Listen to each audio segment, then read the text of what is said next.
Red Cave Podcast. Reading tonight from The Red Motel, Parts 1 and 2. Followed by The Devil Shaman's Curse, Parts 1 and 2. On either side the river lie long fields of barley and of rye that clothe the world and meet the sky, and through the field the road runs by to many-towered Camelot, and up and down the people go, gazing where the lilies blow, round an island there below, the island of Shalott. Willows whiten, aspens quiver, little breezes dusk and shiver, through the wave that runs forever, by the island in the river, flowing down to Camelot. 4 grey walls and 4 grey towers overlook a space of flowers, and the silent isle embowers the Lady of Shalott. By the margin willow veiled, slide the heavy barges trailed by slow horses and unhailed. The shallop flilleth, silken sailed, skimming down to Camelot. But who hath seen her wave her hand, or at the casement seen her stand? Or is she known in all the land, the Lady of Shalott?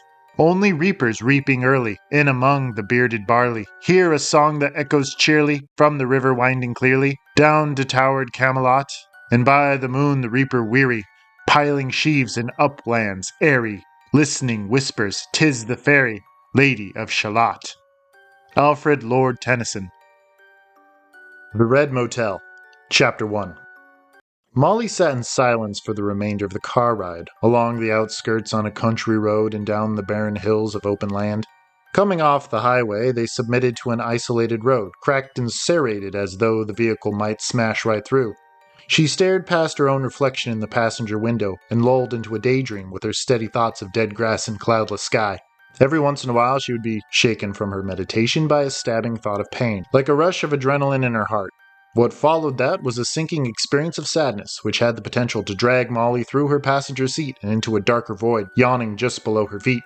In these moments she thought sporadically of her father, dying in a hospital bed a few towns over. She wondered if she could make it in time. Some 7 hours into the road trip, they had another 50 miles ahead of them. Would he even be conscious to receive her? It frightened her to think about confronting her father at the end of his life, but Sam had insisted she pay her last respects. Sam rolled his eyes away from the road to watch his wife, sitting slumped in her seat with her arms crossed and her breathing ragged. "You must know this area pretty well," Sam told her. "Anything around here worth seeing?" "Just farmland," Molly replied dryly. "No carnivals or museums? Maybe tourist traps, like the world's largest hammer and nails?" He attempted to solicit a smile, but she had already transitioned back to her thoughts. Sam sighed and turned up the static on the talk radio station, already slipping out of continuity. Every radio station he settled on died an hour later, and he took his hand off the wheel to tune the knob on the radio.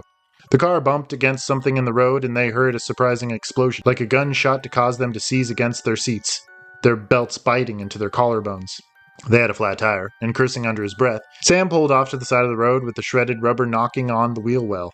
They both got out and inspected the tire, and to make matters worse, they seemed to be the only individuals on this particular road. "What the hell caused it?" Molly threw her arms in the air in a sign of defeat. Although she was relieved the deathbed reunion with her father was momentarily postponed, she checked her watch and felt her heart skip into rapid succession. It was already getting late. She wanted to find a hotel somewhere in town to leave their stuff before they proceeded to the hospital. Since she didn't know how long they were going to be, it would be nice to have a hotel already in line, one that they could return to without worry, even at the early hours of the morning if they had to. Sam traced the tire treads back to the scene of the accident and found a spike strip coil, like something a police officer would use. It didn't look like it was strung deliberately across the road. Only a small portion of it was actually in the street, and the rest was bunched up in a useless bundle in the gully on the left-hand side. Sam had to have veered slightly across the white guard line at just the right moment, when he was fiddling with the radio, to damage his tire. Molly stepped up next to him and cursed. "What kind of moron leaves this in the middle of the road? It could have killed someone." Sam took out his cell phone and looked up a number for roadside service. "We don't have time for that," Molly said, noting the phone in his hand. "Can't you change the tire yourself?" He communicated to her a cold look. "I've never changed a tire in my life. You won't even let me look at the plumbing in the house, and now you trust me with this? I'm honored." She slapped her hands against her thighs. As Sam dialed the phone, she looked at the spike strip in the road. It did look like it was placed there haphazardly, as though it had dropped from the back of someone's truck. But someone should have noticed it. Something like that stood out like a dead animal on the side of the road.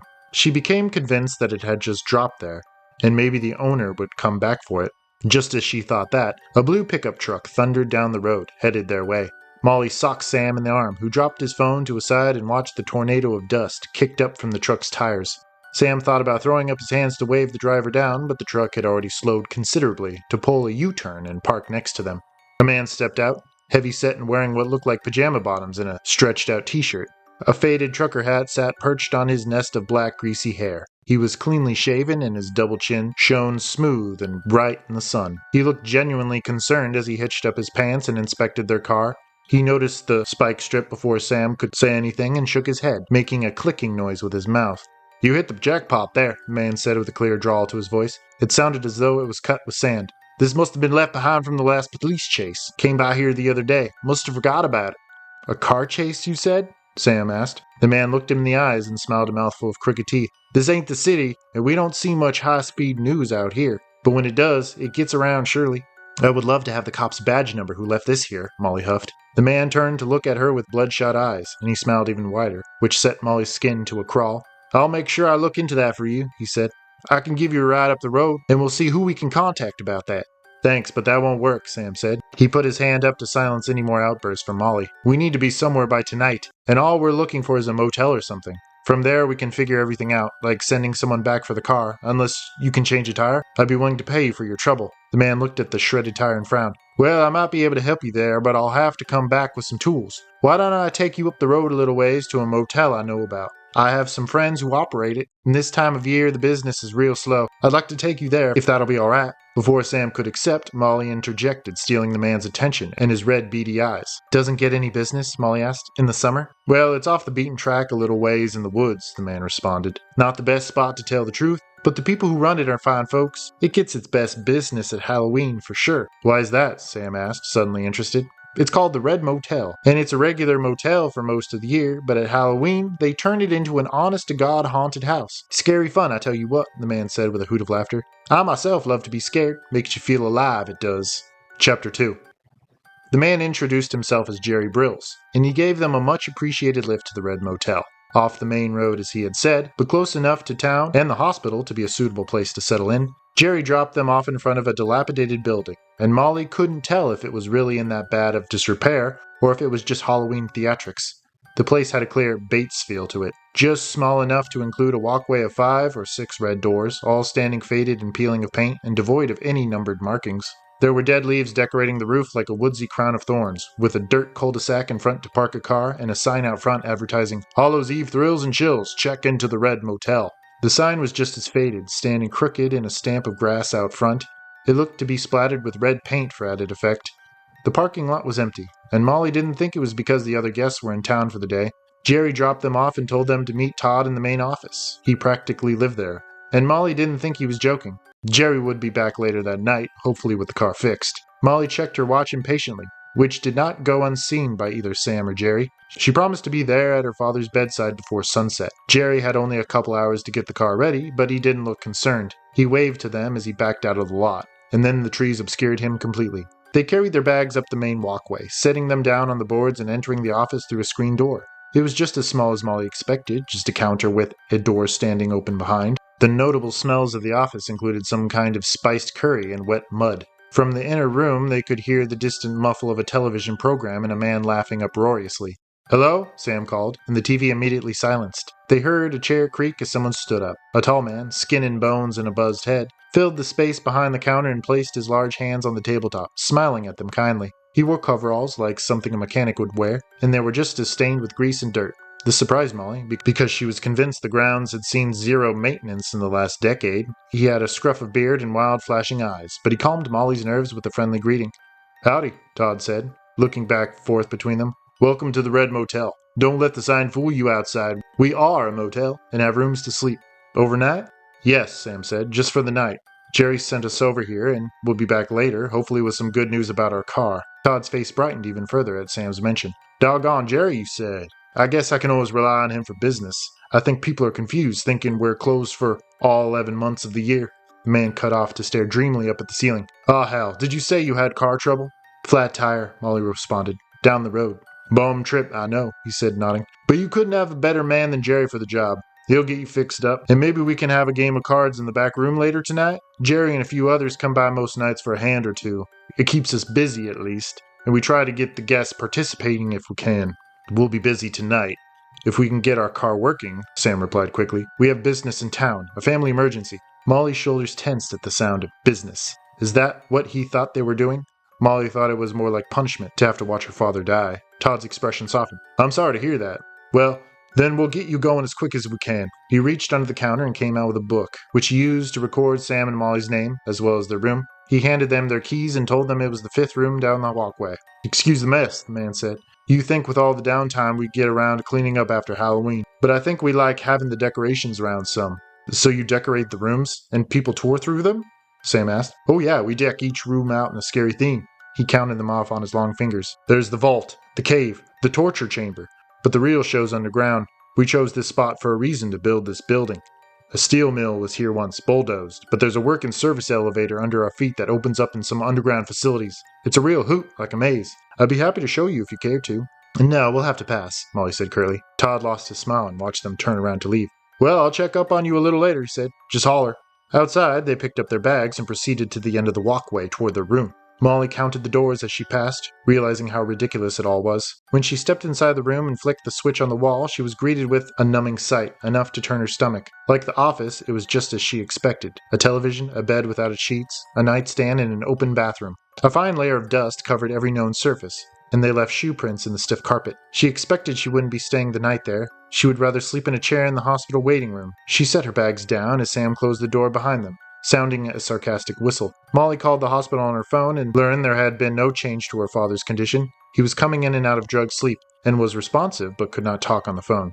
Molly assured them she would be there in the next few hours and hung up with a strained face. She realized that she'd been holding her breath and she let it out slowly. Sam watched her, but without knowing how to comfort her, he walked into the bathroom. Molly sat on the bed, which did not give under her weight. She looked up and around, from her reflection on the TV screen to the hole in the ceiling. Sam stepped out of the bathroom to find Molly standing on the bed and inspecting the ceiling. What are you doing? There's a camera in the ceiling, Molly snapped. Her hatred came out in a high rise to her tone. No, Sam said with a laugh. He walked over and peered up with his neck craned. There is a camera in the ceiling. What the fuck? She said. As she stepped off the bed, it slid sideways and Sam had to catch her from falling, and they both hit the wall. You okay? He asked. She didn't answer and bent down to inspect the floor. The bed had moved enough to reveal a piece of clothing, balled up in the corner. She reached to pick it up, but caught herself. It was a white shirt stained red with blood. Sam had to catch her again as she sprang back. What the fuck is that? She cried. Sam paused a moment, standing over it with his fists on his hips. It must be a prop, he said. This place is a haunted house at Halloween, Molly. It's classic Hollywood. Look, it's not even blood. It's too red. He picked it up with his thumb and forefinger, but quickly dropped it when he saw the frightened expression on his wife's face. In the camera? She asked. Again, it's a haunted house. He reached out and touched her arms. They probably have them for it. His features dropped doubtfully. You're right. This is pretty creepy. We need to get out of here, Molly said at a whisper, as if someone was listening. Sam nodded and they stepped out of the room with their bags. Outside, they felt immediately safer, where they could fill their lungs with fresh air and listen to the cottonwood leaves in the wind. I didn't get that guy's number, Sam said, staring hopelessly at his phone. Do you think he fixed the tire by now? I think you should call AAA, Molly replied. Tell them to tow our car and pick us up on the way. Maybe I should just call a cab, Sam said. We can find a better place in town, if we can get to the hospital first. He called a number for a taxi service and asked to be picked up as soon as possible. They watched their backs as they stood in the dirt lot, with one eye on the closed door to the office and one on the road. After 10 minutes of waiting, they heard a car approach the motel from the gravel road, and Molly's chest lifted.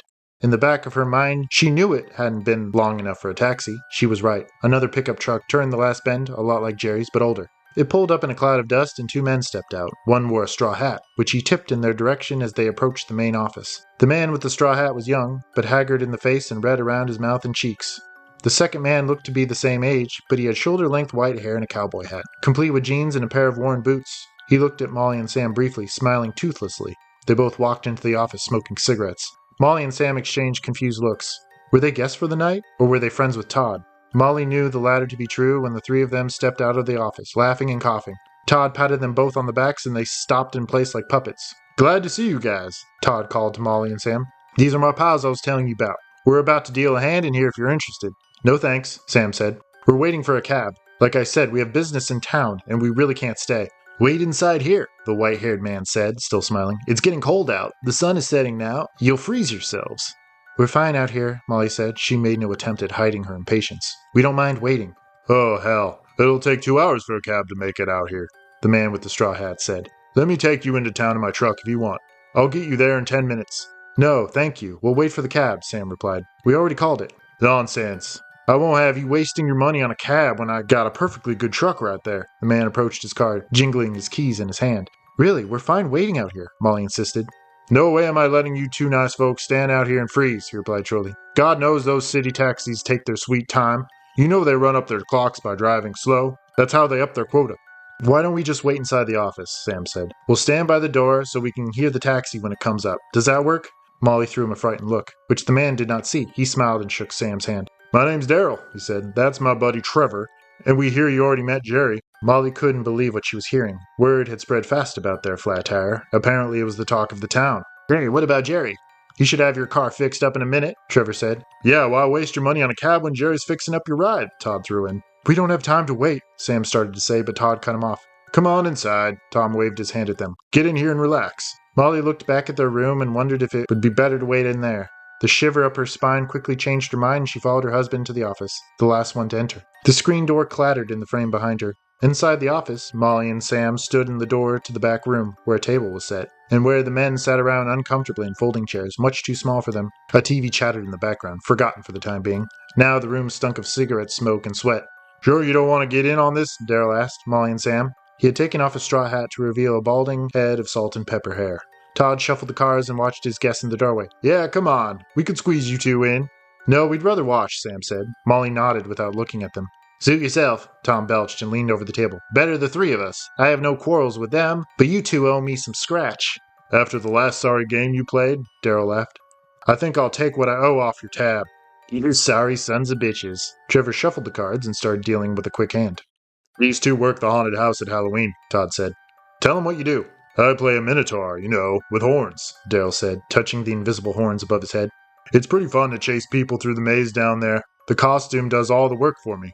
I bet, Sam said. I can imagine. I haven't been to a haunted house in years, but I swore I'd never go to another.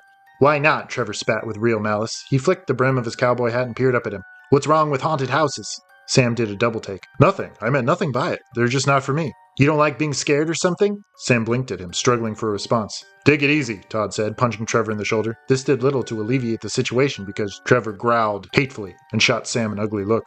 Molly stood stunned behind her husband, avoiding all eye contact. She was ready to spring at the screen door behind her and run into the forest if she needed to. She could only hope Sam was able to keep up. This guy is trying to say something, Daryl cut in. Go ahead, say it. I have nothing to say, Sam said with some energy, although he tried to keep calm.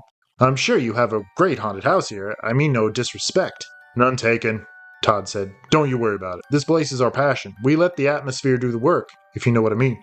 You have to make the people think they're actually in danger. They need to believe that they may die, or else there's no fun in it. That's where you get the rush, like jumping out of a plane, or taking a real strong drug. Drink! Trevor suddenly cried, slamming his hand down on the table happily. He extracted a long glass bottle from underneath the table and showed it off to them as they cheered. The bottle didn't have a label, and the liquor inside was clear as water. The rest of the men hooted and clapped their shot glasses against the hardwood in a sporadic rhythm. Trevor poured them all a finger of the clear liquid, and they held fast to their glasses. All three of them looked at Molly and Sam expectantly, holding their drinks in the air in toast. Will you drink with us? Todd asked them. Trevor here is a fantastic cook. He's a natural-born chemist. I kid you not, he brewed this himself. Molly's insides turned. After the bottle was opened, she almost gagged on the strong smell in the air, something like sulfur or ammonia. No, thank you, Sam spoke for the both of them. You don't want to try my drink? Trevor snapped. Sam almost screamed before they all laughed. He choked on his breath and looked around with a red face. I'm just kidding you. You don't need to try it. More for us. Molly relaxed her shoulders and looked outside, at a darkening sky and an empty lot. Besides, you don't need to actually drink it to feel it, Trevor continued. He lifted the bottle up, and cocking his arm back, he flicked the bottle through the air, but held onto it. It happened so fast, Molly and Sam flinched at the same moment. But what hit them was not the bottle as they expected. They were speckled with a spray of nauseous fluid that stung their skin and burned their nostrils. Both of them scrambled for the screen door as the men laughed behind them. They burst outside, but the cold air did little to soothe the burns on their skin. It actually made them worse, and the liquid dripped into Molly's eyes, turning her world into a bleeding painting of color, bright and phosphorescent. She screamed as her world turned upside down. She collapsed to the dirt next to her lifeless husband. With eyes rolling into her head, she saw stars. Chapter 3. Sam woke up with a splitting headache in the shadows of one of the motel rooms, at least from what he could tell. He lay in one of the two bunks on either side of the wall, and one was small enough for a child. He looked around, but the shelves, walls, and floors were bare. He stood up on swaying legs and reached for the door. He saw it was made of steel, like the door of a bank vault. It had a cold handle that wouldn't turn when he applied pressure. He pounded on the door and screamed for help. There was no reply from the other side, which only made him scream louder. He paused frequently to listen to the pained silence on the other side. Sam looked around, touched the walls, and found them to be just as cold as the door. He closed his eyes and told himself to wake up. Placing his back against the door, he gathered his thoughts. Okay, maybe this wasn't a dream, but where the hell was he? He tried to replay the events that led to his waking, but it was difficult to organize his thoughts. His head was heavy, as though he was drunk. He had to wake up. It was the only thing that made sense. He pinched himself harder and harder until the pain put tears to his eyes. This did nothing but further ground him in his body, rubbing the sore spot on his arm. He sat down on the bunk and rubbed knots into his hair. He could remember arriving at the Red Motel and paying for an awful room with a camera. Suddenly he could see the glass bottle in his mind, clear liquid and a pungent smell. The chemist had splattered them with water, and all he could remember was fire on his skin, like acid. Looking at his arms, they were dry and clean, and certainly not burned. His heartbeat intensified and the room would spin whenever he looked long enough at something. The vault was dark, and he thought it had to be nighttime. He still had enough light to see by, as if from a window, although the vault had no windows. Stranger still, there were no direct sources of light, not even from a light bulb in the ceiling, but he could still see in the dark. He heard someone cough and he sprang up from his bunk. There was a small girl asleep in the bunk next to him, when it had been empty only a minute ago. Had he overlooked her? He didn't think that was possible, unless he was imagining her now. Sam closed his eyes tight and held his breath. When he looked back at the bunk, the girl was still there, lightly breathing with her back to him, and curled up under a thin blanket. Without thinking, he rushed over to shake the girl, but she remained asleep. He shook her, shouted in her ear, picked her up and dropped her back into the bed, but she slept through it all, lightly snoring through her nose. Sam returned to the door and banged on it a few more times with no luck. Where was he, and who was this girl? One of the men's daughters? One of their captors? He remembered the service elevator running underneath the motel, and wondered if he had accepted their invitation for a tour after all. Suddenly, the girl sat up in her bed with a robotic rigidity, staring at an empty space above his head. Sam watched as she stepped toward the door in her white nightgown, a teddy bear in her arms. "Hello?" Sam asked. He bent down to her height, level with her eyes. "What's your name, sweetie? What are you doing in here?" She looked straight through him and proceeded toward the door. She stopped inches from the handle and stood there, staring at the cold steel. Sam bounded to her side, waiting for her to open the door. Maybe she had a key, but she did nothing but stand there. He touched her shoulder and she turned around to face him, her teddy bear swinging. "My daddy told me not to talk to strangers," she said, and then turned back around. Her eyes had been so cold, her face expressionless. Sam didn't know how to react. He touched her again and she did the same profile turn. "My daddy told me not to talk to strangers," she repeated, and then went back to staring at the door. This was a nightmare. Sam backed away, the ground sloping down behind him. He leaned forward, trying to counterbalance the weight, but fell backward on top of the bunk. His head was spinning, eyes roving around in his head. There was no doubt in his mind they had drugged him. He couldn't even be sure the girl was really there, and when he looked up, she stood in the same place, out of focus and frozen still. Chapter 4. The floor seemed to drop out from under Molly as the elevator shuddered to a stop, jerking her out of her sleep. There was no way to tell what floor she was on, because there were no buttons in the elevator. The elevator had stopped, but the door in front of her remained closed. She shifted her weight around in her seat. Yes, a chair in the elevator was a strange concept, and so were the straps attached to the chair's legs and arms, bolted to the floor. Thankfully, she wasn't strapped in, and she sprang up from the cold seat. She stood up too fast and had to catch herself against the wall. She had a light head and a sinking feeling in her stomach, like she needed to throw up. Then she remembered the burns on her arms, but found nothing of suspect on her skin. She glared up at the flickering fluorescent above her head and experienced a sharp bolt of pain between her eyes. The door slid open slowly, and Molly was greeted with a cool breath of air, brushing like a tease over her face and arms. Then she saw the man lying face down in front of the elevator, and she choked back a scream. The man was not moving. He was large and bald, wearing white hospital robes. Molly remained frozen in place, with the elevator stalled and the door standing open. She managed to spring backward into the elevator with her weight braced against the wall. She looked down at the body, which she thought could stand up at any minute. The elevator started to shake and buzz, and she thought the doors might close on her again. She darted forward and leapt over the body, catching herself against an outside bureau. A vase of flowers almost toppled over, and she caught it. The flowers were fake. Molly took a moment to look around. She found herself in a short but wide hallway, curving around the corner and out of sight. There were 5 doors in front of her, 2 on either side and 1 at the end. A vast amount of light fixtures hung motionlessly from the ceiling. They were bulbous hanging creatures fixed to the ceiling by gold chains, and the bulbs were like fish bowls, filled with white light. The wallpaper was green and healthy, and the carpet under her feet was overly geometric with its interlacing orange and brown diamond patterns. A strong sensation of vertigo gripped her stomach, and she had to close her eyes as the floor swapped places with the ceiling. Molly could smell an odor on the air, like a woman's perfume, but undercut with the smell of vomit or spoiled food. She thought the air felt heavy, like a musty basement with no open windows, an earthy root cellar smell that clogged her senses. Once she had found her feet again, she hurried down the short extent of hallway. without bothering to open any of the doors. At the end of the hall, one of the doors was already open to reveal a room flickering with the shadows of 100 lit candles. The room wasn't wide, but it was long. An oriental carpet stretched out from her toes to an altar at the end of the room. On the altar, several tea candles burned around a stone basin. Two men sat in the lotus position before the altar. Both wore gray uniforms, one of which looked to be wearing a straitjacket, and their postures differed. A bald man sat slumped over as if asleep, and the other man wore long white hair down his back.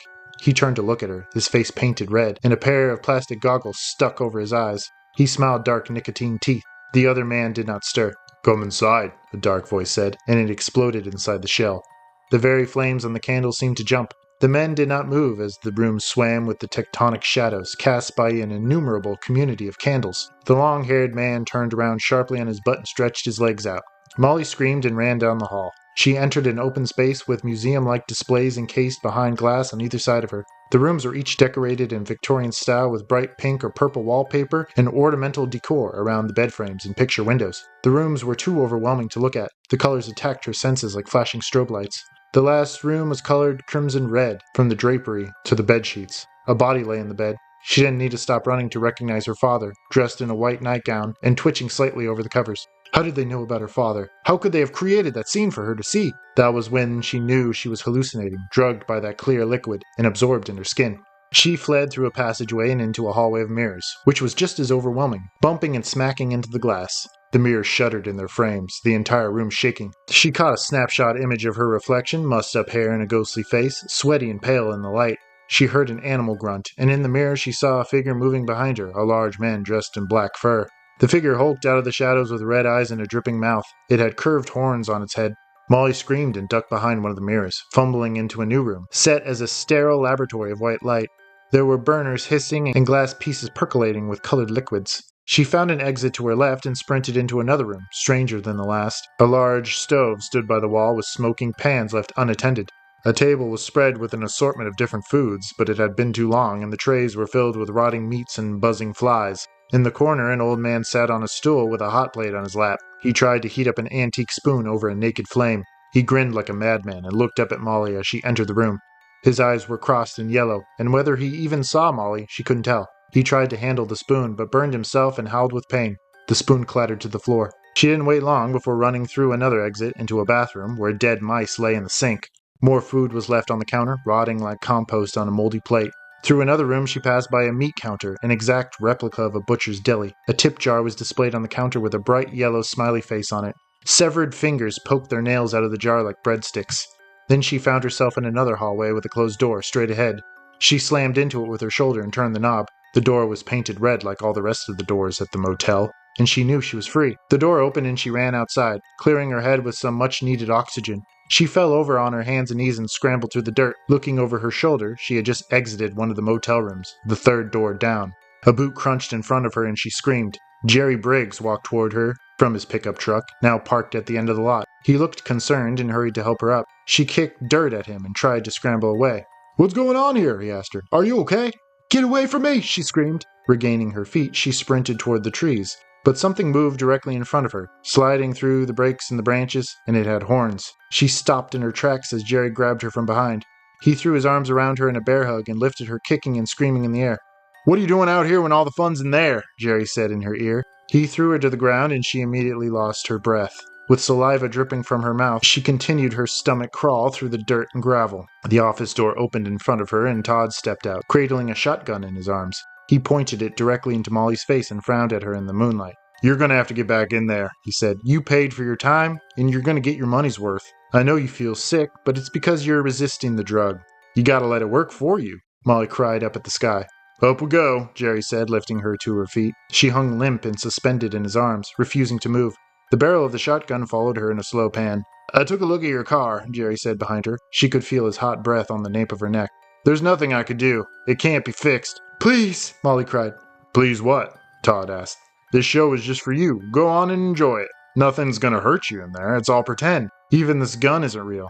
Go ahead, look straight into the barrel and I'll pull the trigger. It's a fun game, don't you think? A gag.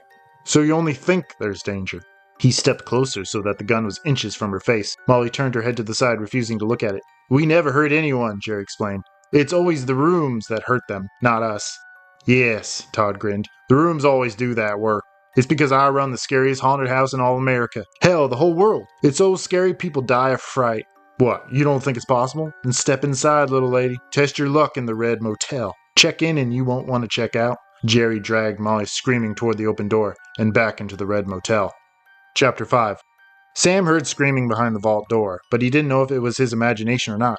A woman screaming. Molly! He ran to the door, where the girl remained unmoving with her teddy bear. It was like a wild glitch in a video game, a ghostly apparition projected on the wall. Sam placed a hand on her shoulder just to make sure she was there, and his heart skipped when she turned her head to look at him. On the other side of the door, Molly screamed again. He banged his fists against the steel, calling her name. I never get out of here either, the girl said suddenly. Sam spun around to look at her, but she was gone. Now she stood in the corner, blood dripping from her scalp. A shaking hand pointed at the space under her bunk. He comes through here, she whispered. That's how he got me. Sam cautiously crossed the room, expecting the girl to disappear again, but she did not move. He pushed the bunk aside with his foot. Outside, he heard a man laughing, and Molly cried in pain. He blinked his eyes, trying to adjust them in the dim light. Under the girl's bunk was a trapdoor with a brass handle. He attempted to yank it up, but it was locked shut. He turned around, but the girl was gone again, this time for good. He shook off the hallucination and gripped the handle a second time to try again. Then he stopped. He could hear rustling from the other side of the wall, followed by heavy footsteps on stairs, leading underground. Then a lock slid out of joint on the other side of the trapdoor. Sam stood upright, back arched against the wall. He was ready now for whatever he might see. The door creaked open and a head popped up. A red, dripping face appeared through the gap, looking around, and the man spotted Sam right as he kicked him in the nose. The trapdoor snapped shut and the man disappeared from view. Sam wrenched open the trapdoor and jumped feet first into the darkness. He felt his legs connect with something else, and the man screamed and fell silent. Sam realized that he had just knocked out Trevor, the man with the white hair. He was half naked, and he had fallen on his own weapon. It was a handheld sickle, like a farmer would use. He lay on his stomach, the blade protruding from his gut. Blood curled around Sam's heels in a quick drain.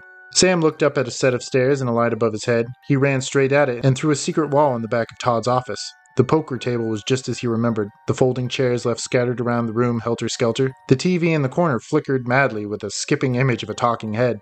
He burst through the door and around the corner, toward the screen door clacking in the wind. He peeked outside and spotted Todd on the front walkway with his back turned. In his hands he held a shotgun, and he was laughing. Somewhere Sam could hear Molly's muffled screams and the slamming of a door. Sam did not hesitate in bursting outside and pushing the man as hard as he could off the walkway. Todd did a faceplant in the dirt, the shotgun crunching under his ribs. He screamed as Sam landed on top of him, raining blows down on his head. Todd scrambled away, throwing Sam off his back with amazing strength. They both went for the gun, fighting over the stock and barrel. Sam had the stock end, and he wrapped his fingers around the trigger. No! Tom screamed before his face was reduced to a red crater. He fell back in a warm spray of blood and did not move again. At the sound of the gunshot, Jerry charged through one of the red doors, right into Sam's line of sight. Jerry shrieked and threw his hands in the air. What are you doing? I just came back to return your car. Where is she? Sam demanded. He stood up on wobbly knees and pumped the shotgun. The shell casing dropped to the dirt between his feet. Put the gun down, Jerry said. If this is about your car, I can bring you to it. I changed the tire. Shut up. Where is she? A few doors down. A few yards down, a door came open to reveal a large man in a fur costume clutching a thrashing Molly in his arms. He had a gloved hand over her mouth, a plastic headdress with horns sitting askew on his head. This was Daryl, the Minotaur. Put the gun down or I snap her neck, Daryl growled with a voice unlike his own. As Sam shifted his focus from Jerry to Daryl, Jerry burst forward and collided with Sam, and the gun went off. The roof exploded in a shower of splinters right above Daryl and Molly's head. She slipped out of his hold, elbowing him hard in the chest. He grappled to hold onto her, but slipped and fell on his knees. She barreled straight into Jerry and dug her fingernails into his face. Jerry reached up to grab her with both hands while Sam punched him in the face. He fell off him in a faint. The Minotaur had claws too, like razor-sharp barbs sewn into his gloves. He ran up and sank them into Molly's arms, bringing instant spurts of blood to the surface. Sam aimed the gun in his direction, but Daryl ducked at the right second, springing for the trees. Sam shot once more after him, but the darkness quickly swallowed the beast from sight. Molly nursed her bleeding arm with a tight grip and looked up at her husband with frightened eyes. Can you run? Sam asked her, and she nodded. Then let's run. He helped her to her feet, and with the shotgun on his shoulder, they jogged to the end of the lot and found the road. A yellow taxicab stood isolated and dark, parked in the shrubs out of sight. They ran to the car and found it to be empty. Where the driver was, they didn't know. Perhaps he was still lost in the Red Motel, running through the countless halls and passageways without end. Sam opened the door, and the keys were still in the ignition. Sam inspected Molly's arm and touched her hair. No more fucking around. I will get you to the hospital, he said. Shutting the doors and locking them immediately, Sam started the car, and Molly peered fretfully out the window, through her own reflection at the Red Motel, unlit in its circle of trees, where not even the moon dared to shine its light. The Devil Shaman Curse. Brandon Erickson stumbled into the bar, wearing a face of drunken sadness. Yes, he had been drinking even before he arrived at the bar. He'd woken up at 12 and drank until 4. Then at 9 o'clock p.m. he had decided to drive under the influence from his work at the gas station, his coveralls still stinking of the sour fume of gasoline. He only had one destination in mind, the Creek Bar, where he hoped to meet a friend of his. After that, who knew? There was never any way to tell. Usual, Brandon said, parking himself at a stool by the bar. Coming up, the bartender replied. Brandon slicked back his knotted hair. He burped delightfully and smiled. He looked awful on that Friday night, more so than his usual nightly benders. While sober, he was a manager at the local gas station. Brandon was nothing special, but he got the job done, and never complained. Behind the bar, he did nothing but complain, and his mind was churning with new topic starters. Long day? The bartender asked, leaning forward with a fresh drink. Brandon took the frosty glass, nodding his head as if it was on a spring instead of a neck. Let's hope for an even longer weekend, he replied. While the bartender laughed, Brandon threw back his chin, gargling a mouthful of beer. You haven't seen Phoebe? Brandon asked. The man only shook his head. You two been fighting again? Brandon rubbed his eyes with his fist. You don't even want to know about it. She's going on about her career as a painter again. All I want is for her to be realistic. We got bills to pay, and she accuses me of being unproductive. Me! The bartender shook his head empathetically. Well, in that case, we should be seeing her soon then. But please tell me you won't make a scene like before. Who, me? Brandon asked with a drunken smile. On cue, the bar door opened and a beautiful young woman entered. Brandon had to squint his bloodshot eyes to put her in perspective, although he already knew it was her. She sat down at the opposite end of the bar without looking at Brandon and called for the bartender. Brandon felt like screaming, especially since she had taken the stool next to the nearest guy with a beard and leather jacket. A lot of bikers frequented the Creek Bar on their way out of town. Brandon had never seen her wear such bright lipstick, but that was her color of choice for the occasion. She had also changed her look since he'd last seen her the night before. Usually after one of their fights, Phoebe stormed off to stay with her girlfriend on the other end of town, and he didn't see her for the next couple of days. Yet she frequented the Creek Bar just as often as he did, and they were always likely to run into each other there. Brandon knew it was a game she liked to play. She would flirt with the barflies while he simmered to a level far surpassing anger. Then he would attack the barfly in a drunken rage and get his ass thrown outside in the dirt. Afterward, Phoebe would scrape him off the ground and lead him home again, where they would initiate the carnal ritual of make-up sex. He'd practice the same thing time and time again. In substitution of her usual short skirts and halter tops, she now wore a black, long overcoat and high stockings. She still had her same hair length, which was smartly pulled back into a ponytail. Even though this new look didn't suit Brandon, he knew she was only trying to infuriate him by pretending to be someone else. She couldn't be held responsible for anything she did when she was like this, simply because she wasn't herself. But there was something in her eyes that couldn't be mistaken for anyone else, eyes full of innocence and reminiscence. Brandon watched as the biker leaned toward Phoebe with a new interest. Phoebe watched him intently, red lips parting. I'd like to buy that woman a drink, Brandon said, signaling for the barman. That's okay, I can get my own drinks, Phoebe replied without looking at Brandon. She scooted her bar stool closer to the stranger, who asked her if he could buy her a drink. Of course you can, she said. Soon afterward, the barman set a glass of beer down in front of Phoebe, who of course knew what she liked. Brandon pulled his own drink close and gritted his teeth. Bottoms up, Brandon remarked, polishing off his glass. Phoebe did the same at her end. Suddenly, Brandon stood up and sat down on the other side of the biker.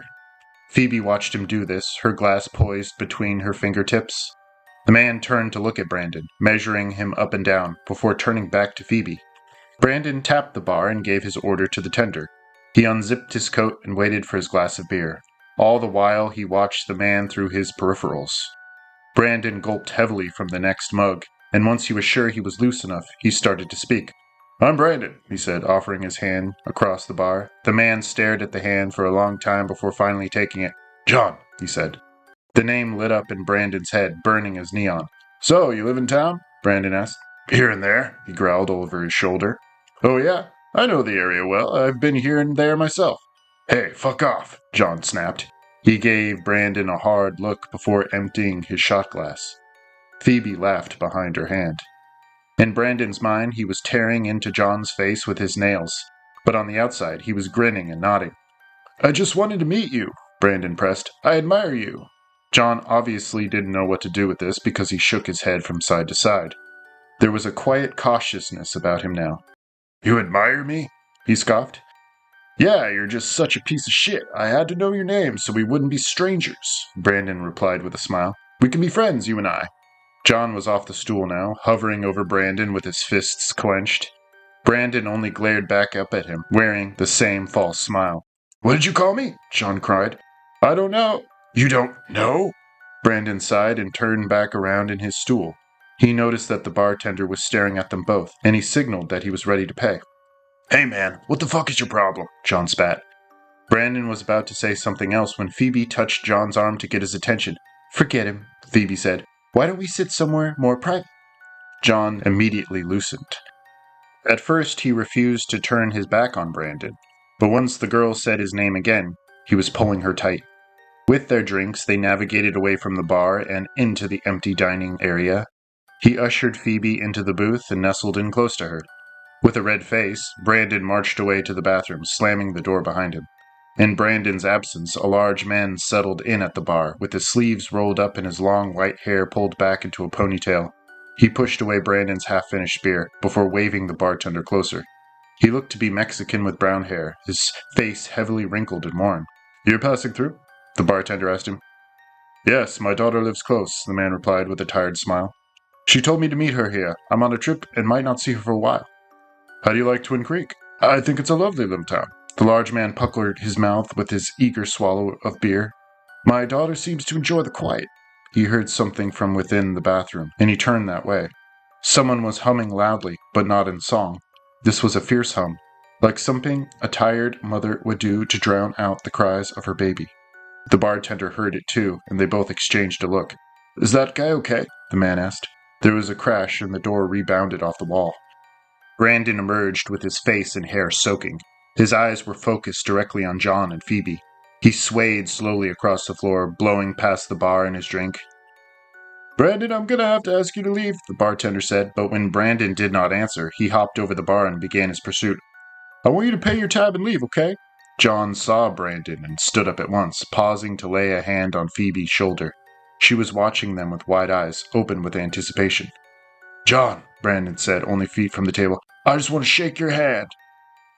He held out his hand, still damp from the bathroom sink. What do you want? John asked, squeezing the girl's shoulder. The bartender grabbed Brandon's arm, pulling him away from the booth. Brandon made eye contact with Phoebe and his features dropped. He tried to smile, but he couldn't raise a single muscle in his cheeks. He stared at her stupidly, completely oblivious to the man on his back. Let's go, the bartender scowled. This man is afraid of me, Brandon said to his girlfriend, pointing a finger at John. He knows who I am. John was laughing. Yeah, I'm afraid of you, right. This man is obviously drunk. He needs to be taken outside. I haven't even finished my second beer, you fuck, Brandon screamed. The bartender had Brandon by the collar and struggled to haul him backward. Brandon tried his best to shake away from his hands and even elbowed the man once in the chin. Phoebe cried out as Brandon sprang at the table. John recoiled back against the wall, his hands out to protect his face. The large Mexican tackled Brandon to the ground and upset the table in the process. Glass sprayed across the floor and cool beer pooled under Brandon's body. The man struck Brandon once across the cheek and would have stopped there, but Brandon spat blood on his coat, so he had to bloody his nose. Brandon started to scream, thrashing his limbs wildly and digging his scalp into the crystals of glass. The bartender and the man both hooked their hands under each of Brandon's arms and lugged him toward the exit. They dragged him outside and dropped him off on the ground. His head rebounded off the hard gravel and he went silent fast. He closed his eyes and grunted heavily. You need some fucking help, the bartender yelled. He kicked gravel in Brandon's face and then stormed back into the bar. The large man stayed behind and watched Brandon for a long moment before bending down to look into his bloody face. Who were you thinking? The man asked. You need to pick your battles. Brandon managed to open his eyes into slits, but his world was only a blurry mess. I'm sorry I hit you, but you were asking for it. Brandon groaned. Through the dark blur, a figure was starting to emerge. The man straightened himself and lightly brushed at the blood on his front. He inhaled deeply and looked up into the night sky. "There's something in the wind," he said. His features were coming in through the grain, ever so gradually. There was a nose and a chin. He had long white hair, almost Native American in nature. "Beyond the smells, it's in the air. I feel it coming." Then the large man was gone, receding into the night. Brandon blinked tears out of his eyes and then closed them. Footsteps crunched in the gravel and he heard female laughter as Phoebe joined him in the parking lot. She bent down over him, holding her sides as she laughed. "Good show," she said. "You sure know how to entertain a woman." "You're fucking sick," Brandon said through a mouthful of blood. Still, he couldn't help but smile. He was just that drunk. "Come on," Phoebe said, holding out her hands. She strained to help him to his feet and she dusted off the back of his clothes. "Let's go home, tough guy." "Your car or mine?" Brandon said through the nauseous cloud. He knew what Phoebe meant by go home. Their fights always ended the same way. Only this time Brandon might have a broken nose. "Yours," Phoebe replied. "I got a ride here from a friend."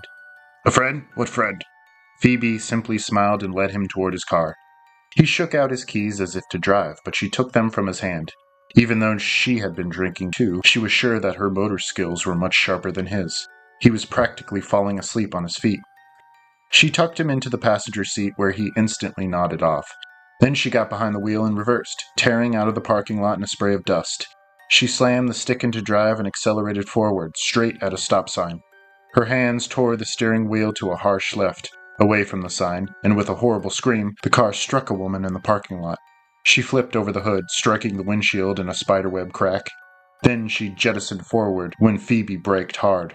The woman collected in a ball on the ground, lifeless. Phoebe was breathing hard, about ready to tear the steering wheel away from its mechanism. Brandon was still asleep in the front seat, hanging awkwardly in the cradle of his seatbelt. The silence that followed was so intense that her only thought was to break it. She sped away, the screeching of her tires ripping through the night. Back at their apartment building, Phoebe sat in the car for a long few minutes, running the accident through her head. She was unsure if it had really happened or not, but one look at the crack in the windshield had her crying uncontrollably into her hands. Brandon shook awake in the passenger seat. "What's wrong?" he asked. He had just realized where they were, parked in front of their home. Then he saw the crack in the windshield and had to do a double take. "What happened?" She began. "You crashed the car?" he cried suddenly, sitting up in his seat. He sounded completely sober for the first time that day. "What'd you hit?" "A woman," Phoebe sobbed. "Jesus Christ, is she all right?" Phoebe blinked back at him through a screen of tears. Her red lips twitched with the beginnings of bad news. "I don't know." "You don't know? You fucking left her there?" "I didn't know what to do," she argued. Her tone pleaded for Brandon to understand. "It happened so fast. I shouldn't be driving anyway if you hadn't drank so much." "We need to go back." Brandon shook his head violently, as if he thought that would wake him up from his nightmare. He stumbled out of his seat to look at the damage to the front of his car. A long string of curses followed. Phoebe got out to approach him. "We can't go back. She's probably in the hospital already." "Then that's where we're going," he mumbled. He held out his hands for the keys. She held them tight. "There's nothing we can do there. Why would we go?" "I don't know. Just give me the fucking keys." At this last outburst, she surrendered the keys and they quickly switched seats. With a focused conviction Phoebe had never seen before, Brandon drove the car out of the complex and into the main street. They turned off on Medical Avenue, winding up the hill toward the only hospital in Twin Creek. They parked near the ER and hurried through the automatic doors. They squinted in the bright fluorescent lighting. Judging by the streaks of blood down Brandon's front, the others might have assumed he was there to be seen. Brandon approached the front counter and the woman eyed him carefully, ready to ask him for his name. "Was there a woman who came in here?" Brandon stammered. "She was in a car accident." "I'm sorry, I don't have any information for you," the woman replied. "If you have her name, I can get back to you. If you'd sit down." "I don't have her name." "Well, I don't know. She was dark-skinned," Phoebe said. "She looked Spanish, or—" The double doors leading into the emergency room opened and a large man stepped out, moaning under his breath. Brandon immediately recognized him as the man who had bloodied his nose at the bar. His white hair was bright in the fluorescence like a clean mirror. The large man recognized Brandon as well. He stopped, blinking tears out of his eyes. "You," the man snapped. "I saw you speed away. You hit my daughter." "No!" Brandon looked around at all the faces in the lobby, now focused on him. "That wasn't us. We went after the guy who did this. That's why we came here, to see if she's—" "She's dying," the man roared. "And if she dies, I will see you pay. I will see this entire town answer for her death." The woman behind the counter cleared her throat. Sir, I have to ask you, under the order of the Yaqui Devil Shaman of Mexico, I promise you hell on earth. The man's eyes widened and glinted with a hidden spark that quickly caught fire. He pointed a finger at Brandon's chest. And the dead will walk and set fire to their own town. The spirits will follow you home tonight as a reminder of my promise. Phoebe tugged on Brandon's sleeve, gravitating toward the exit. Brandon relented a few steps. He stared into the Mexican man's eyes, which hadn't stopped burning, and whose finger hadn't stopped pointing. And you both will die last, he finished, lowering his arm. He started to breathe hard, catching himself against the counter. Someone screamed and rushed to catch him as he almost fainted. As a group of concerned citizens crowded around him, Phoebe and Brandon took their opportunity to sprint outside, making a beeline for the car. Back in their apartment, Brandon sat down heavy and silent in an overstuffed chair. Phoebe paced the room, still dressed in her coat and her makeup running into a colorless shade across her face like a shroud. I bet she lives, Brandon assured her, although this did not stop her pacing. You weren't driving that fast, only out of the parking lot. He didn't see her on the ground, Phoebe replied. She didn't even move. Damn it, Phoebe, why? Brandon's statement was cut short by a terrible clatter in the kitchen. They both ran into the little nook, expecting to see that something breakable had fallen off its perch. With that respect, they were correct. Every drawer and cabinet was wrenched open with all its contents spilled across the floor. The destruction remained on the kitchen linoleum in the form of glass fragments and broken pieces of pottery. They exchanged perplexed looks. Phoebe backed away slowly out of the kitchen and turned on the television, switching feverishly through the channels for a news report about their hit and run.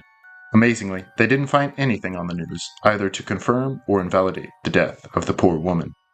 They spent most of their night in front of the TV, waiting like strained muscles for the bad news, but it never came. Under a silent, unspoken fear, they did not return to the kitchen or attempt to clean up. A few times in the night, under the glow of the television set, they heard footsteps behind them on the floor, but they would always turn to find nothing.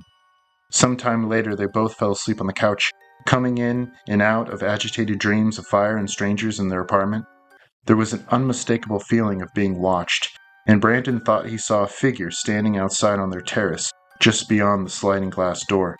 The figure was smiling with a mouth full of sharp teeth, eyes burning like two flames, before it disappeared in a blink of his eye.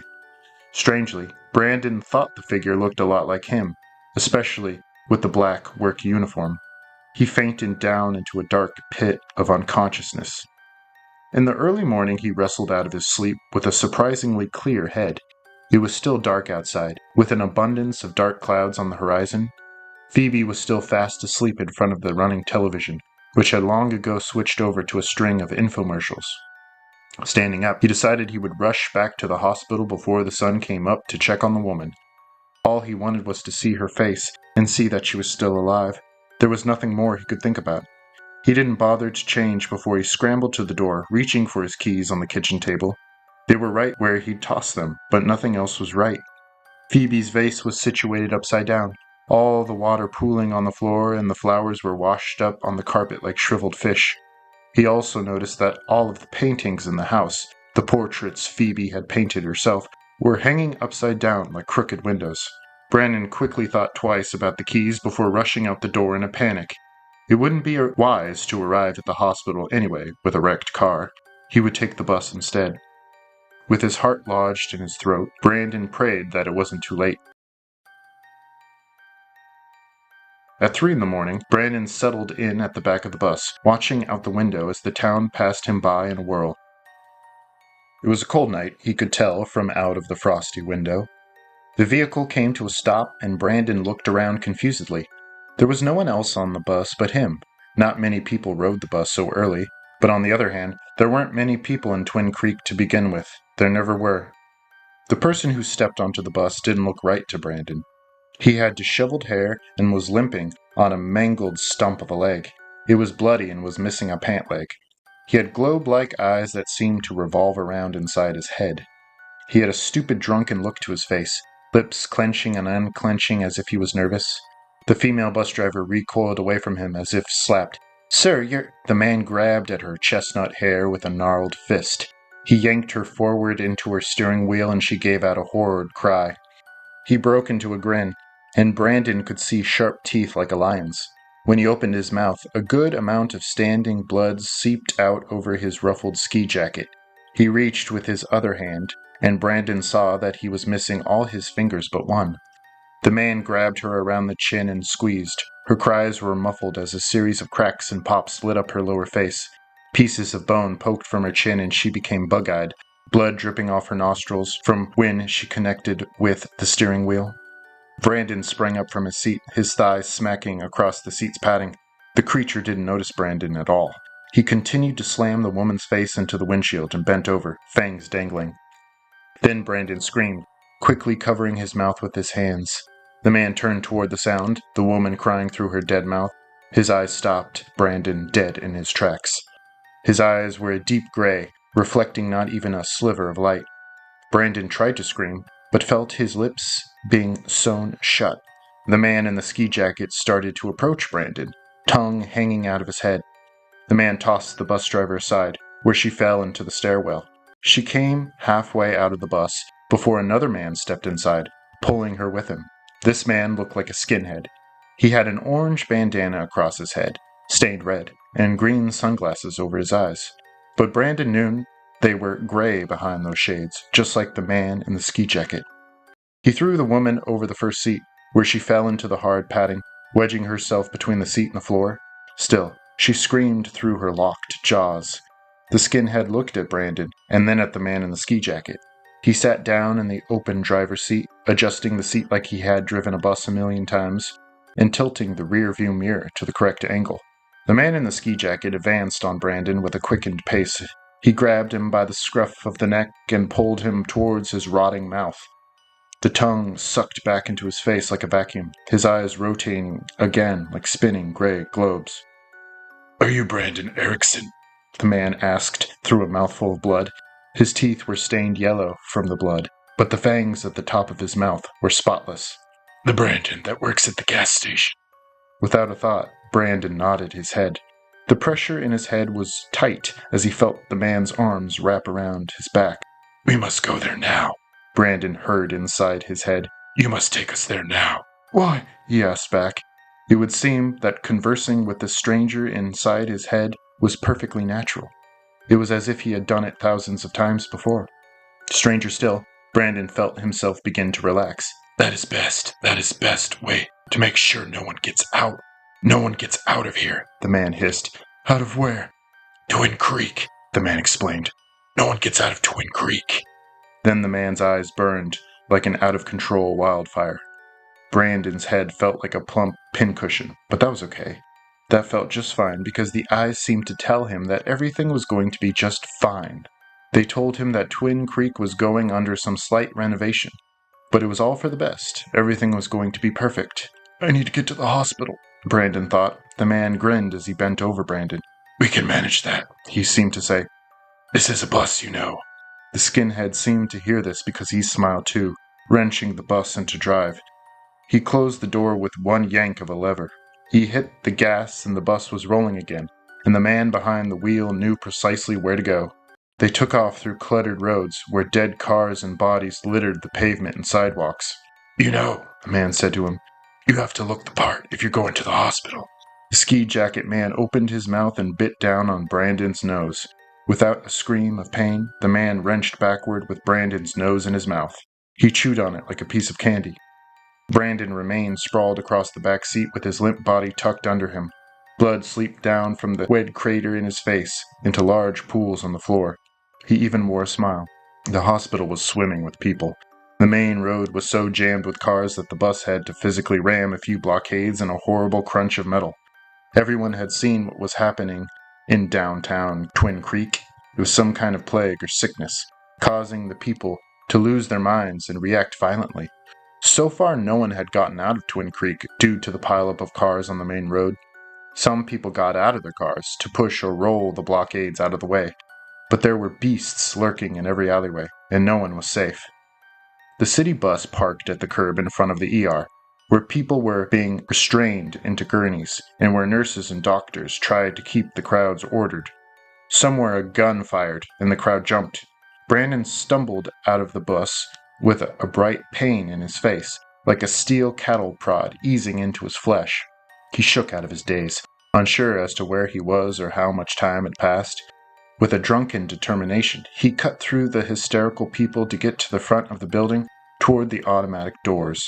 A nurse at the entrance tried to direct the oncoming flow of people, and she noticed Brandon's gruesome appearance. She motioned for another paramedic to take him. Brandon pushed the paramedic away with amazing strength and filed inside the ER, holding his face. He was faintly aware of the blood pouring through his fingers.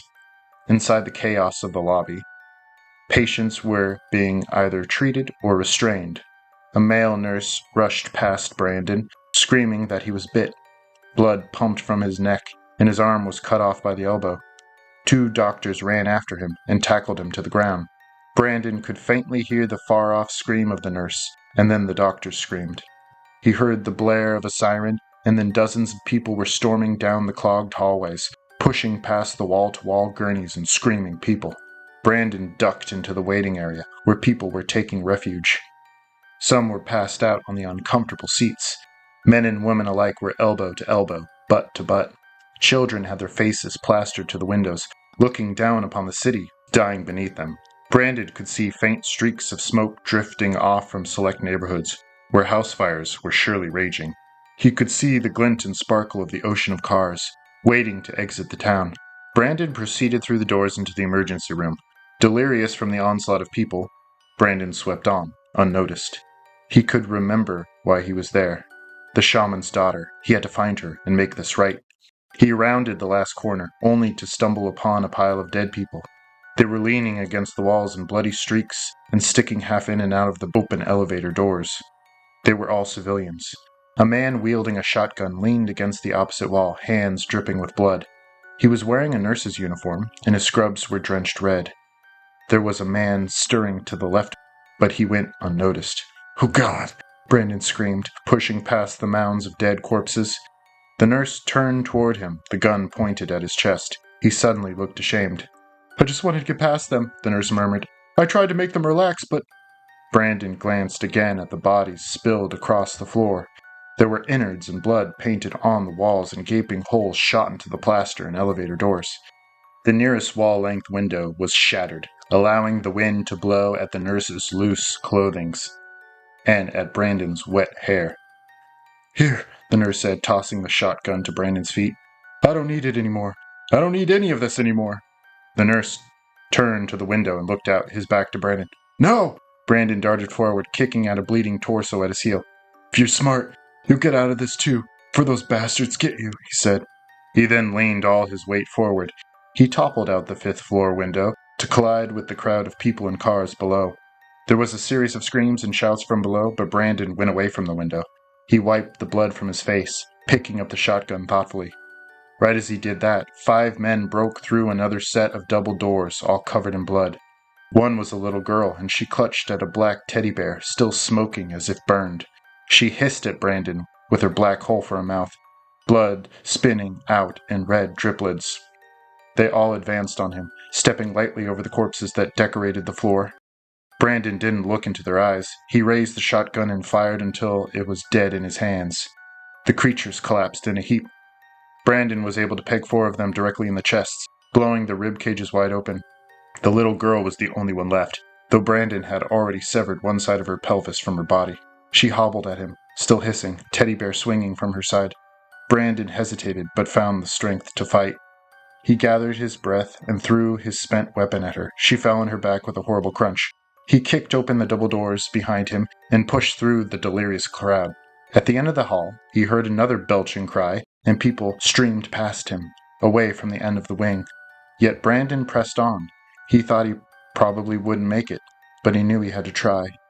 He reached the end of the hall and heard the animal screams, but it didn't matter anymore. Everyone in that town was dead, and he could be sure that she was too. At the end of the hall, the large Mexican from the bar stepped out of one of the rooms to stand directly in front of Brandon. He no longer looked aged. His face was smooth, as if cut from stone, eyes glowing orange. His hair swung in a wild fan across his shoulders. Right before Brandon's eyes, he seemed to grow in height. For the second time that morning, Brandon became mesmerized in the man's eyes, and his muscles went loose.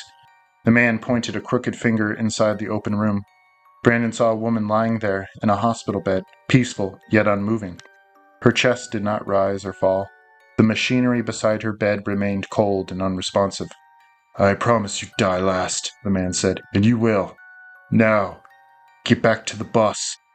You have a show to finish, gas man." Brandon nodded his head slowly and turned around on his heels, cutting through the carnage like Moses through the waters.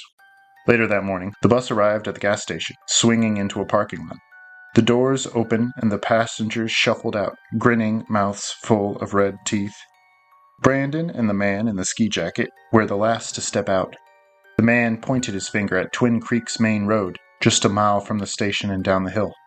Brandon could see the cars weren't going anywhere, and that people had further clogged the road, struggling to claw their way out. "If this blows, they all go with it," the ski jacket man said inside Brandon's head.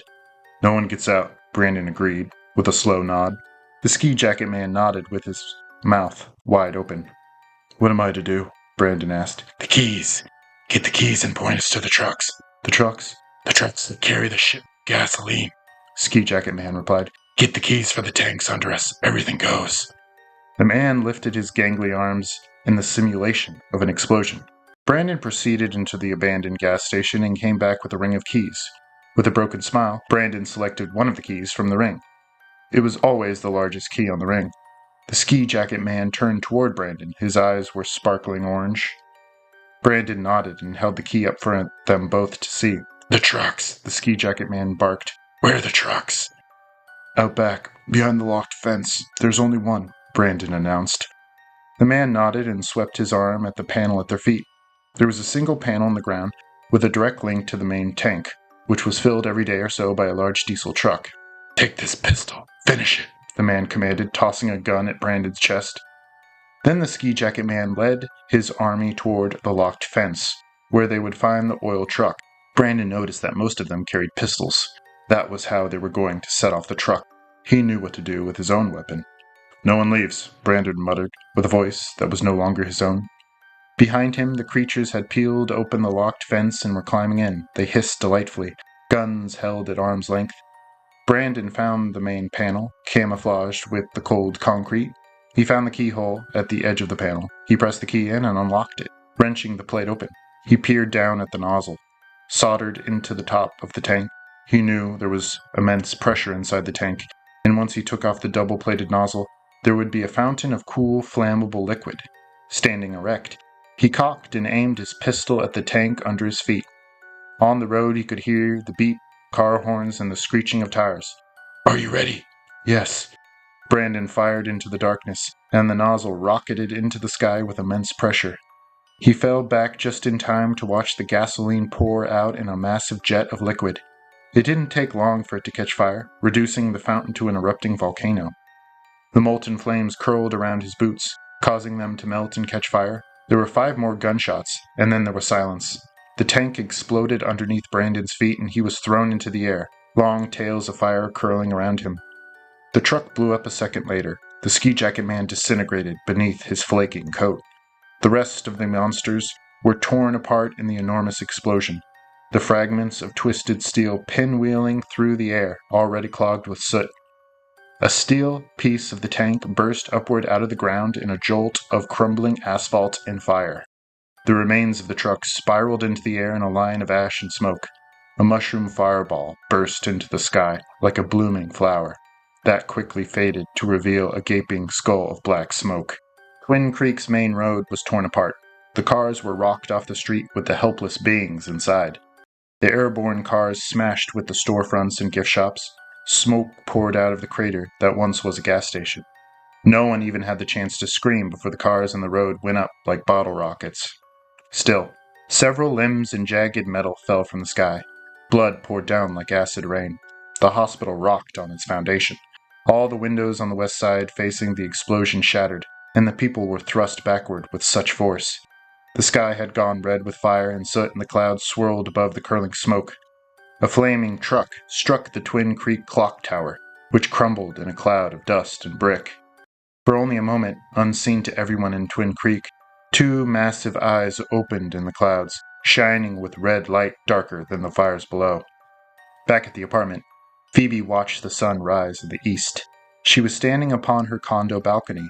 She looked down at the road, waiting for Brandon to return. It was her suspicion that he had gone back to the hospital to check on the woman. She would have gone out herself if it weren't for the reports on the news. A man had been found at a nearby construction site, convulsing violently. He said he was bitten on the neck and was covered in black bruises. But what baffled her the most was that the worker had been reported dead earlier that afternoon. Just around sundown, the man had to be restrained to a stretcher, and that hadn't been the last report. Before she lost complete power in the apartment, she bit down on her nails. "Where are you?" she asked the sky, which she noticed was filling with dark clouds. She looked back inside the apartment, where her paintings leaned against the wall by the door, her paint sets and brushes spread out across the carpet. Seeing her paintings hanging upside down on the wall had been too much for her, and she hadn't wasted a minute in tearing them down one by one. 2 police cruisers sped by the apartment building, lights flashing, horns blaring. She frowned to herself. Then she heard an enormous explosion on the other side of town. A black stack of smoke invaded the sky and Phoebe screamed. She was about to run back inside when she spotted Brandon on the street, striding toward the front of the building. He still wore his work coveralls and boots. Where his car was, she didn't know, but he was there, walking calmly. Phoebe found her breath again. Her eyes flitted to the brushes on the floor, and then down at the top of her boyfriend's head as it ducked inside the building. Only seconds later, too fast for any human, Brandon opened the door and walked inside the apartment. She felt pins sting uncomfortably against her chest. They lived on the 5th floor of their building, and it didn't have an elevator. There was Brandon, but he had changed somewhere in the seconds between the street and her door. His black hair was clotted with blood, and his work uniform hung off in charred rags, revealing black flesh underneath. He seemed to be smoking. His arms hung loosely at his sides, and he had his head pointed toward the ground. He was barefoot, and there were long shards of glass protruding from the top of his foot. His red hand shut the door behind him with a loud slam. His face reared up in her direction, and she saw that his nose was missing, painting most of his face black with blood. His eyes were literally bugging out of their sockets, red from the smoke and bleeding. Phoebe screeched and drew back, stepping out onto the balcony. Brandon's cheek was sliced open, and Phoebe could see into his mouth. His tongue moved steadily behind blood-stained teeth. One fang stuck out of his cheek like a walrus tooth. His eyes were what scared Phoebe the most. They seemed to sneak into her head and push around at the thoughts inside. She could hear his heavy breathing, but it was in her mind. She could also hear him whispering something inside, restlessly prodding away at her thoughts. The whispering stopped and the laughing commenced. This was not the laughter of the man she loved. What she heard inside her brain was like a power drill, harsh and powerful. "You had something to tell me, honey?" the man said through his elongated fangs. They dripped blood onto the carpet. She muttered something, but he cut her off. "Shut up. Let me talk for once. And don't you even think of interrupting me," the thing hissed. "I don't." Phoebe's eyes rolled as the alien fingers sorted through her mind. She felt them pulling, picking at her brains. Phoebe felt her mind go to mush. In her head she screamed. The creature smiled, its teeth elongating like tusks inside its cheeks. The laughing started up again in Phoebe's head. "Brandon, whatever you are." "Please, darling, don't be upset," it cackled, reaching down to the ground for a paintbrush. "It's 7 o'clock, honey. I'm tired." Phoebe looked up and saw Brandon approaching her with the blunt end of the paintbrush. "Please, Phoebe, don't be like this," it continued. It came within 2 feet of Phoebe and whipped backward as soon as the sunlight shined in its eyes. Brandon hissed. Its eyes reduced themselves to small red holes in its skull. Phoebe saw her moment and leapt to her bare feet. She tried to circle around Brandon to reach the door. He snatched at her with incredible speed. Its hand wrapped around Phoebe's neck and threw her into the opposite wall, into one of her canvas paintings. The painting snapped into 2 pieces as Phoebe struck the wall. In a flash, Brandon was on her, and with teeth inside her neck. Her first instinct was to grab at the hand that wielded the paintbrush. She held it back, but the end of the brush handle was inches from her eyeball. The thing struck at her with its other hand. The sharp nails scratched across her cheek, immediately drawing beads of blood. She was able to overpower the hand and wrench the brush from its wet fingers. She then drove the blunt end into Brandon's left eye. There was a squishing sound, and then it lodged into something stiff and wet. She was sprayed with hot juice. "You bitch!" You fucking bitch! She shoved him as hard as she could off her, and he tumbled into the wooden banister behind him. Before she could pull herself off the floor, Brandon was already on his feet, bent over and hissing. At that, she sprang at the balcony in front of her, palms out and ready, her entire body strength swelling up rapidly. Phoebe screamed, connecting her hands with his chest. She shoved him hard, and the railing gave out behind him, sending him falling through space. Brandon disappeared from view, and then there was a tremendous crack as he collided with the pavement 5 stories below. His head had smashed like a melon, the brush still protruding from the bloody mass. His broken legs lay twisted, his fist still clutching at the brush handle. Phoebe didn't see him fall. She fell backward against the screen door, gasping for air. She looked down at her shirt, now stained red from the wound in her neck. She hit the floor and crawled toward her artwork, askew on the carpet. Before she died, she looked into a painting she'd based on a chilling dream she once had. Now it made sense to her. Her hand touched the delicate canvas as she realized what it was of. "Twin Creek," she murmured. The painting depicted a glorious mountainside. The grass on the hill was dead and the mountainside was covered in dark shadows from a black cloud in the sky. In the clouds were 2 red eyes that seemed to watch over the darkness. She had titled the painting, "The Curse."